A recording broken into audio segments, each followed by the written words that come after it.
Hello and welcome. In this video we are going to quickly learn about external CSS files. So I will go quickly and show you what it means and how it works.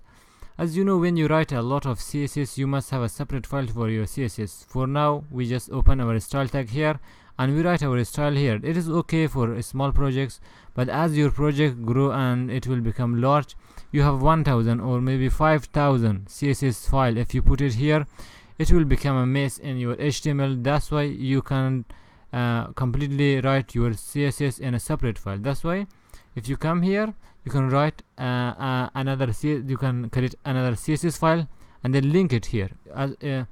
You can create as many as you want, but mostly we just add one, because the more it become, the more CSS file you add, the more slow your website will become. So I will create a file here. If I create an style.css, the extension is going to be CSS. For now, in the future we will learn about lace and sass maybe too. For now, you must write extension style.css. So once you create the file, you can start writing your code here. So let's say if you select the body, let's say the body should have a background. If we have not studied about the background, we will study, of course. If you write the background should be red, it will change the background of your website as red. For now, we have our file here. As you can see, it is day 22. It is not day 22, but this is the 22nd file we have created here. So this is colors. I name it color, and because in the next video we will discuss about the colors too. So the way you reference the style is like this. You come here, you open the link tag, just write the link, press enter. Now it has two attributes for now. Rel is the relationship of this style, the file. It is the relativity, whatever you say, it's fine. It is the style sheet. Style sheet is the CSS, and href is where is the source of this one. And if you write the source as style.css, now we are referencing the CSS here.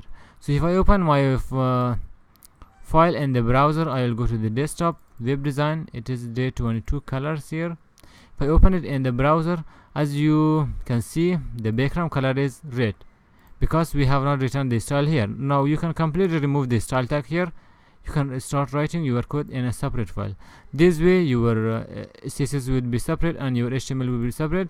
In most application, in most website, you have separate, but if you put it in the one in the same line, of course it will become a little mix. Sometimes it is good if you want to have a little style here, but most of time you should separate them. This is how you separate them. You can have more than that. Just duplicate the same lines of code here. If I come here and link, then you can write style.css. Okay, let's say style1.css or style2.css. You can have as many as you want. For now, we don't have that file, that's why it is not showing for us. So you can just come here and write and create another file for the other ones. So you can add as many as you want. But if I come to the website, refresh this and view the source, as you can see we have added two, and every one of these will send an HTTP request every time someone open your website. We will discuss about HTTP requests and all requests when we come to learn about web development. For now it's fine, but you should know the more file you add, the slower your website will become. So for now you can add one or two or more than that. That's okay. Here is how you can add an external CSS. That was too easy and too quick.